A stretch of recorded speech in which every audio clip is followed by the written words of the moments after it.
তেজপাতাটা চায়ের সাথে খেলে আপনার গলার যে সমস্যাগুলো আছে এগুলো দূর হবে। বিশেষ করে আরও কিছু উপকারের কথা আমাকে জানিয়েছেন। বিশেষ করে আপনি এটা প্রতিদিন খালি পেটে খেতে পারেন।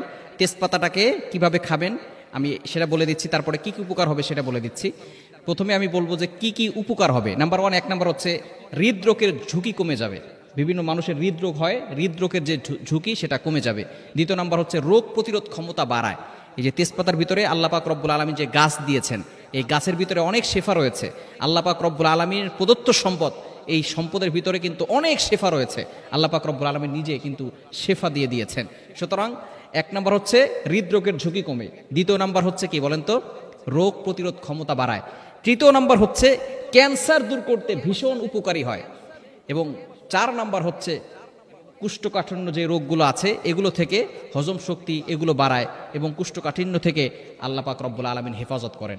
এবং সবচেয়ে গুরুত্বপূর্ণ যেটা সেটা হচ্ছে ওজন কমাতে সাহায্য করে। আমরা অনেকে ওজন কমাতে চাই, অনেকে ডায়েট করছে, এখন বিভিন্ন ধরনের ডায়েট করছি, তো ওজন কমাতে এটা সাহায্য করে। এই জন্য অবশ্যই কিভাবে খাবেন, আপনি প্রতিদিন 2 গ্লাস পানি দিবেন, সেখানে কয়েকটা তেজপাতা দিবেন, এরপর ওইটাকে জাল দিবেন। জাল দেওয়ার পরে 2 গ্লাস পানিটাকে আপনি 1 গ্লাস যদি করে নিতে পারেন এবং ওইটাকে একটু ঠান্ডা করে যদি খেতে পারেন খালি পেটে, সকালে একবার খাবেন, রাতে একবার খাবেন খালি পেটে, ইনশাআল্লাহ দেখবেন আপনাকে আল্লাহ পাক রব্বুল আলামিন বিভিন্ন ধরনের রোগ থেকে হেফাজত করবেন। এই যে রোগ দেওয়ার মালিক কিন্তু আল্লাহ। আমরা অনেক সময় অসুস্থ হয়ে গেলে আমরা আল্লাহর উপর অভিযোগ করে ফেলি। সুস্থতাও আল্লাহ তাআলার নিয়ামত, অসুস্থতাও আল্লাহ তাআলার নিয়ামত। আমরা অসুস্থ হয়ে গেলে হতাশ হব না, আল্লাহর উপরে ভরসা রাখবো। আল্লাহ পাক রব্বুল আলামিন অসুস্থতা দেন কেন জানেন? অসুস্থতার মানে হচ্ছে যে যদি তার গুনাহ থাকে, গুনাহগুলো আল্লাহ তাআলা ক্ষমা করে দেন, বলেন সুবহানাল্লাহ। যদি আপনার গুনাহ থাকে আর আপনি যদি অসুস্থ হয়ে যান, তাহলে আল্লাহ তাআলা এই ইসের মাধ্যমে, এই রোগের কারণে আল্লাহ তাআলা আপনার গুনাহগুলো ক্ষমা করে দিবেন। আর যদি গুনাহ না থাকে তাহলে আল্লাহ তাআলা আপনার মর্যাদা আরো উত্তীর্ণ করবেন, মর্যাদাকে আরো বাড়িয়ে দিবেন। বিশেষ করে বিপদ আসলে হতাশ হয়ে যাবেন না। Never lose hope, never give up. মুমিন কখনো আশা হারায় না, মুমিন সব সময় আল্লাহর উপর ভরসা রাখে। অনেক অসুস্থ হয়ে গিয়েছেন, আইয়ুব আলাইহিস সালাম কিন্তু কখনো আল্লাহর কাছে অভিযোগ করেন না। তিনি 18 বছর ধরে অসুস্থ ছিলেন।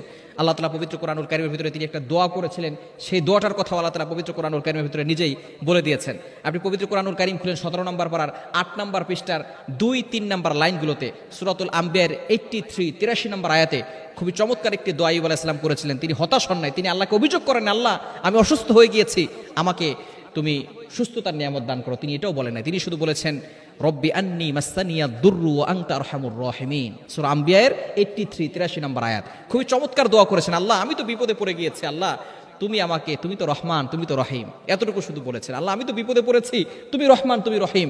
তার সন্তান ছিল, তার স্ত্রী ছিল কয়েকজন, তার সম্পদ ছিল, সম্পদের অভাব ছিল না। আল্লাহ তাআলা সব কিছু নিয়ে গিয়েছেন পরীক্ষার জন্য, পরীক্ষা করছেন। তো আমরা অনেক সময় পরীক্ষা আল্লাহ তাআলা যখন করেন তখন আমরা হতাশ হয়ে যাই, তখন আমরা মনে করি হায় হায় আমার মতো বিপদে কেউ আর পড়ে নাই।